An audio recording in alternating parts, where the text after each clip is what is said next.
여러분에게 질문 하나 던지며 시작하겠습니다. 2026년 3월 현재 대한민국 경제가 정말 좋아지고 있다고 느끼십니까? 뉴스만 보면 그래야 정상입니다. 경제 성장률 회복, 수출 역대 최대, 고용률 사상 최고, 정부는 연일 경기 회복 흐름이 뚜렷하다고 공식 발표를 쏟아내고 있습니다.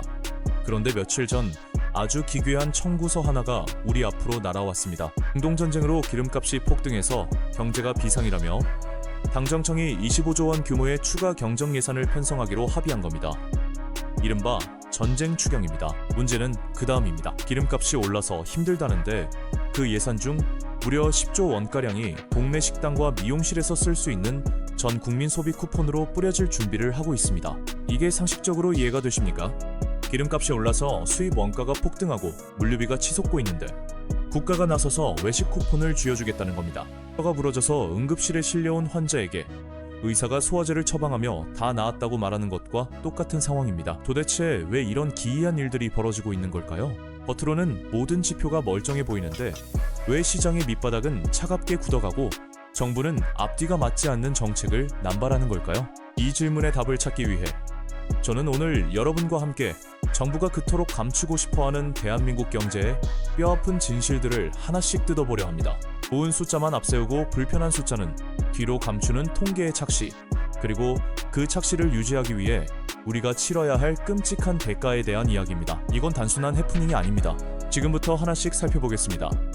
가장 먼저 짚어봐야 할 것은 경제 성장률과 수출에 숨겨진 거대한 환상입니다. 결론부터 말씀드리면 지금 정부가 내세우는 성장은 우리 경제의 체력이 좋아진 게 아니라 지독한 기저효과와 단 하나의 우등생이 만든 통계적 착시입니다. 정부는 올해 성장률이 2%대를 기록할 거라며 경제가 살아났다고 대대적으로 홍보합니다. 그런데 이 2%의 정체가 무엇일까요? 건강검진에서 작년에 체력 점수 30점을 맞은 사람이 올해 50점을 맞으면 성적이 무려 60%나 향상된 것처럼 보입니다. 하지만 50점은 여전히 낙제점입니다. 독감에서 겨우 일어나 숨만 쉬는 것이지 건강하게 뛸 수 있는 몸 상태가 된 게 아닙니다. 경제가 건강하게 돌아가려면 국민들이 돈을 써야 합니다. 그런데 올해 민간 소비 증가율 전망치는 1%대에 불과합니다. 경제는 성장했다는데 사람들은 지갑을 닫았습니다.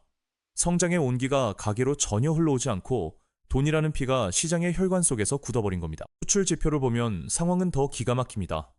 매달 수출이 역대 최대라며 대서특필되지만 이 성적표를 자세히 들여다보면 등골이 서늘해집니다. 반에 30명의 학생이 있는데 오직 반도체라는 학생 한 명만 전 과목 만점을 받아서 반평균을 멱살 잡고 끌어올린 격입니다. 철강, 석유화학, 가전 같은 나머지 주력 산업들의 성적은 전부 뒷걸음질 치고 있습니다. 철강은 글로벌 수요 둔화에 치이고 석유화학은 중국의 저가 공세에 밀려 숨을 헐떡이고 있습니다. 정부는 이 구조적 취약성을 뻔히 알면서도 전체 수출액이라는 총점만 홍보합니다. 과목별 낙제점은 철저히 묻어버립니다. 만약 미국이 관세 장벽을 더 높이거나 글로벌 반도체 사이클이 꺾여서 이 유일한 우등생이 결석이라도 하는 날에는 어떻게 될까요? 대한민국 수출 생태계 전체가 그날로 붕괴하는 아슬아슬한 외줄타기를 하고 있는 겁니다. 여기에 원달러 환율마저 1,500원 선을 뚫고 17년 만에 최고치를 기록했습니다.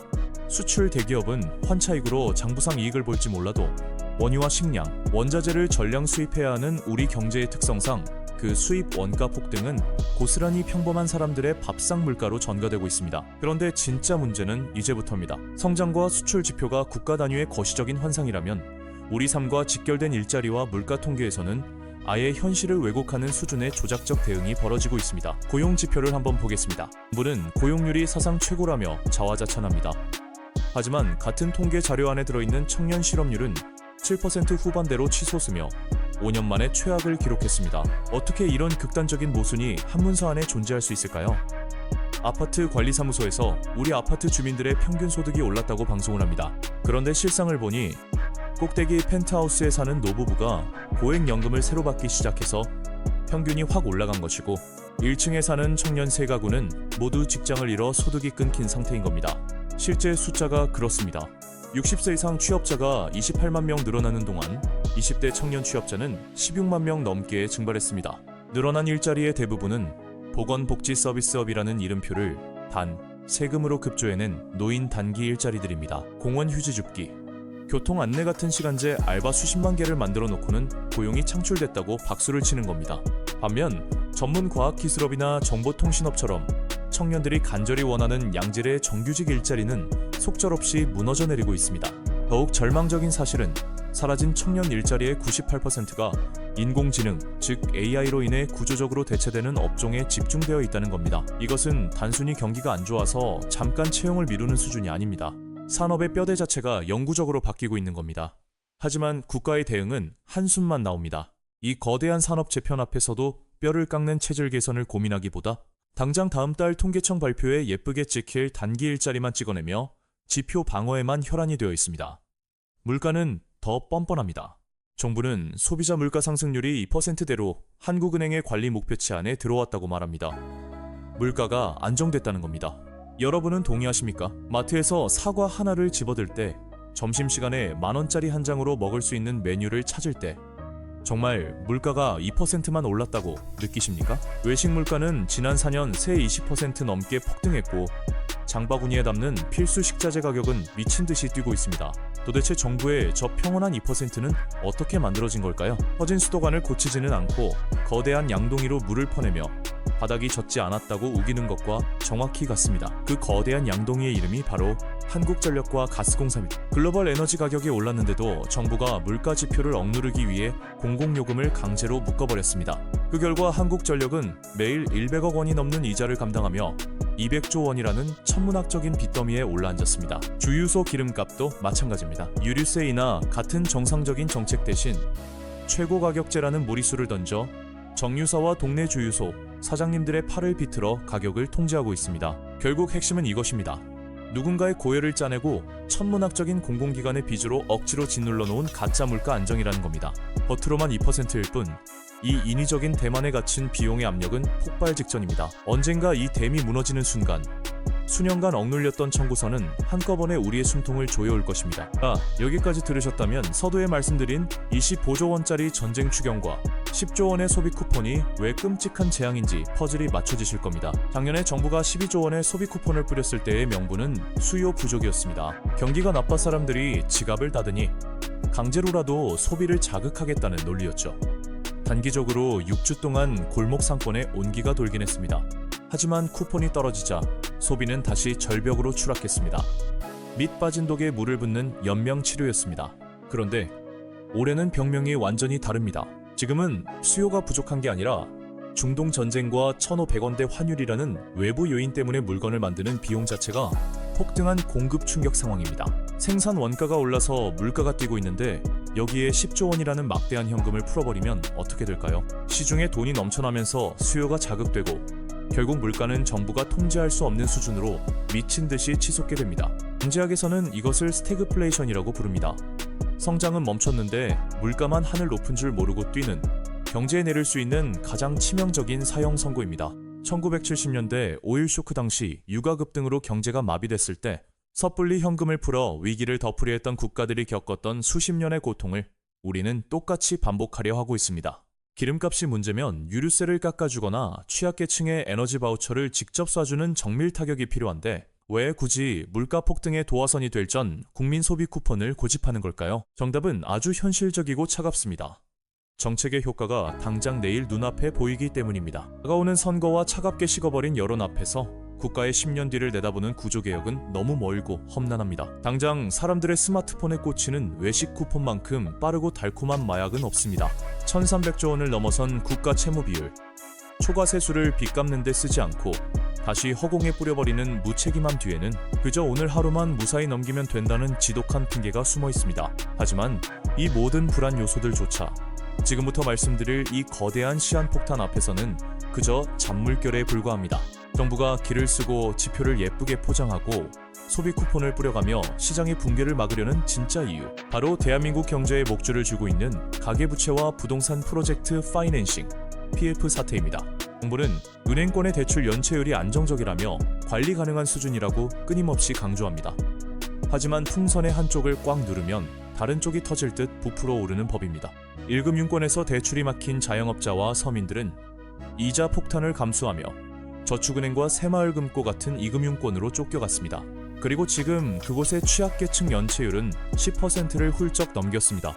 10명 중 1명 이상이 이자조차 갚지 못해 피를 흘리며 쓰러지고 있는데 정부의 스포트라이트는 오직 튼튼해 보이는 시중은행의 유리창에만 머물러 있습니다.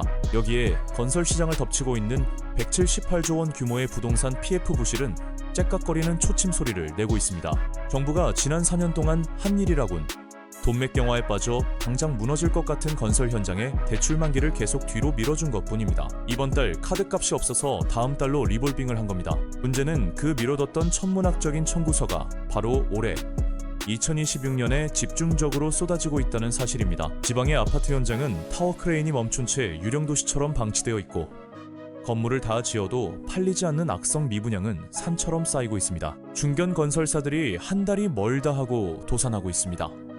도대체 왜 국가와 금융시장은 이토록 무리해서라도 붕괴를 덮으려 하는 걸까요? 그것은 대한민국의 기형적인 자산 구조 때문입니다. 우리 국민의 가계 자산 중 무려 60% 이상이 부동산이라는 단 하나의 바구니에 아슬아슬하게 담겨 있습니다. 다른 주요 선진국들의 2배가 넘는 압도적인 수치입니다. 내 집 마련이라는 꿈 뒤에는 평생 갚아야 할 거대한 은행빚이 도사리고 있습니다. 집값이 올라도 대출 원리금을 갚느라 지갑을 열지 못하고 집값이 떨어지면 그 즉시 길거리로 나앉아야 하는 구조입니다. 만약 지방에서 시작된 건설사 연쇄 부도가 서울의 부동산 시장을 덮치고 그 충격이 가계부채라는 뇌관을 건드리는 순간 대한민국 금융 시스템 전체가 마비됩니다. 그 공포가 너무나 압도적이기 때문에 밑빠진 독에 세금이라는 물을 끊임없이 들이부으며 이 모래성을 억지로 지탱하고 있는 겁니다. 정리하면 이렇습니다. 대한민국 경제는 겉으로는 화려한 수출탑을 쌓고 2%의 성장을 외치지만 속으로는 하나의 수출 품목에 목숨을 건 채 천문학적인 공공기관의 빚과 미뤄둔 부동산 PF 청구서 위에 아슬아슬하게 서 있습니다. 정부는 뼈를 깎는 수술 대신 10조 원짜리 소비 쿠폰이라는 달콤한 진통제를 처방하며 다가올 스태그플레이션의 공포를 애써 외면하고 있습니다. 이 거대한 모순의 끝에서 우리는 결국 가장 현실적이고 뼈아픈 질문과 마주하게 됩니다. 그래서 우리는 당장 무엇을 해야 하는가? 솔직히 말씀드리면 정부의 정책 기조가 내일 당장 구조개혁으로 급선회할 것을 기대하는 건 무의미합니다. 정치의 시간과 경제의 시간은 다르게 흐르기 때문입니다. 그들이 통계를 마사지하고 쿠폰을 찍어내는 동안 물가는 계속 오를 것이고 좋은 일자리는 인공지능에 먹혀 들어갈 것이며 금리의 압박은 우리의 목을 서서히 조여올 것입니다. 그렇기 때문에 이제는 국가만 바라보고 있을 수 없습니다. 지금부터 개인이 당장 실행해야 할 생존 전략 3가지를 말씀드리겠습니다. 첫 번째, 철저하게 방어부터 하십시오. 지금은 공격적인 투자를 논할 때가 아닙니다. 이금융권 연체율 폭등과 지방 건설사 줄도산이라는 징후는 언제 어디서 기업의 부도가 발생해 내 직장과 월급을 덮칠지 모른다는 경고등입니다. 과거 1997년 외환위기나 2008년 금융위기 때 수많은 가정을 무너뜨린 진짜 공포는 주가 하락이 아니라 당장 내일 먹고 살 현금 흐름이 끊기는 것이었습니다. 최소 6개월치의 생활비를 그 어떤 상황에서도 손대지 않는 비상금으로 완전히 격리해 두십시오. 그리고 이 금융권의 살인적인 고금리 대출에 묶여 있다면 정부가 열어둔 대환 대출 플랫폼을 통해 단 1%라도 이자가 싼 1금융권으로 갈아타피가 새는 구멍을 틀어막아야 합니다. 두 번째, 자산의 궤도를 수정하고 분산하십시오. 당신의 전 재산이 아파트 한 채에 깔려 있다면 당신은 대한민국 경제가 안고 있는 부동산 PF 리스크와 가계 부채 리스크를 온몸으로 대신 짊어지고 있는 것과 같습니다. 부동산 불패 신화는 금리가 제로에 가깝고 인구가 늘어나던 시대의 유물입니다. 전 재산을 팔라는 극단적인 이야기가 아닙니다. 포트폴리오의 단 10%, 아니 5%라도 달러나 금 같은 글로벌 안전자산으로 옮겨두십시오. 원화 가치가 1,500원을 넘어 한없이 추락하고 주식시장이 발작을 일으킬 때 이 작은 안전판이 여러분이 길거리에 나앉지 않도록 지켜주는 최후의 쿠션 역할을 할 것입니다. 달걀을 한 바구니에 담지 말라는 오래된 격언이 지금처럼 뼈저리게 다가오는 시대는 없었습니다. 세 번째, 내 소득의 파이프라인을 기어코 다변화해야 합니다. 이것이 가장 핵심입니다. 정부가 뿌리는 통계 속 일자리의 진실을 보셨지 않습니까?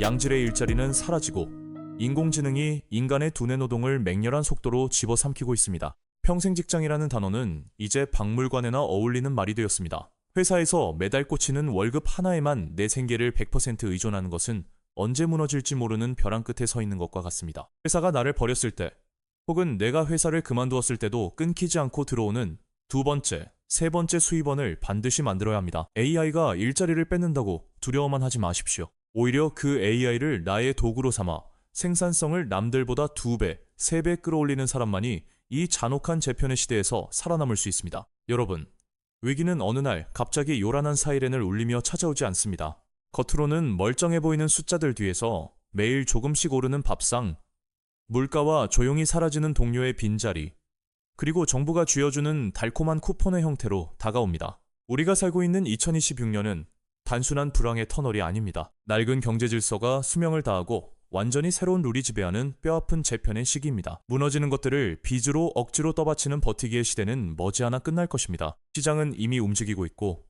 진짜 충격은 거시지표가 아니라 평범한 우리의 지갑 속으로 가장 먼저 침투합니다. 화려한 숫자 뒤에 숨겨진 진실을 똑바로 마주하고 스스로 방어막을 치고 새로운 무기를 벼리는 사람만이 이 거대한 파도 속에서 파산하지 않고 살아남아 새로운 균형의 시대를 맞이할 것입니다. 국가의 예쁜 숫자와 10조 원짜리 쿠폰의 착시에 속지 마십시오.